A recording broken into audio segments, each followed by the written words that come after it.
Hey everybody, it's Jake Tapper for CNN State of the Union and factcheck.org. This week, Donald Trump launched a blistering attack on Hillary Clinton as he tried to reframe the general election debate. She's a world-class liar. She lacks the temperament and the judgment and the competence to lead our country. All right, those are opinions and can't really be fact-checked, but Mr. Trump did lay out a number of specific allegations against former Secretary of State Hillary Clinton, so let's take a look at them. We looked at the facts, as did factcheck.org. Let's start with what he said about Hillary Clinton's response to the attacks on the U.S. compounds in Benghazi, Libya. Among the victims of our late ambassador, Chris Stevens, what she did with him was absolutely horrible. He was left helpless to die as Hillary Clinton soundly slept in her bed. That's right. When the phone rang, as per the commercial, at 3 o'clock in the morning, Hillary Clinton was sleeping. There are lots of criticisms to be made about Secretary of State Clinton and President Obama and the Obama administration when it comes to Benghazi.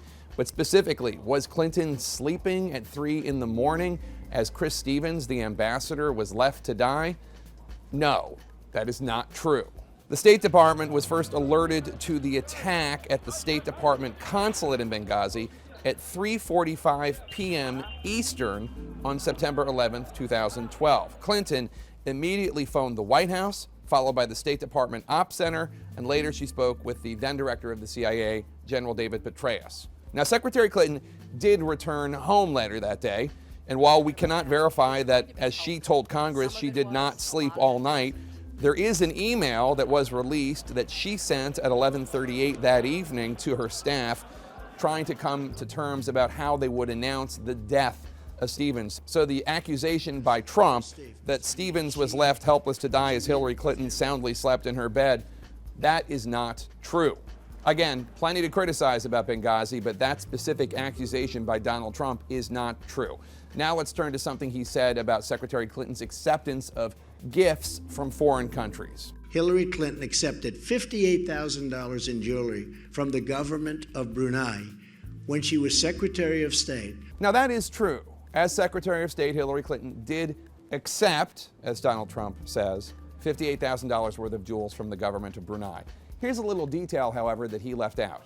She did not keep those jewels. According to the State Department's Chief of Protocols report, those jewels were accepted and transferred to the General Services Administration, as is protocol, to not cause embarrassment to the government of Brunei. Lastly, on China, an issue that Mr. Trump loves to talk about on the campaign trail, the presumptive Republican presidential nominee said this. Our trade deficit with China soared 40% during Hillary Clinton's time as Secretary of State.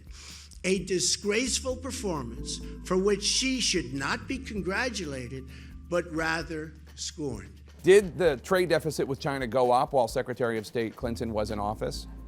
Yes, it did. Did it go up 40%? No, it did not. When Secretary Clinton came into office in 2009, the trade deficit with China was $268 billion. By the end of 2012, right before she departed the State Department, it was $315 billion.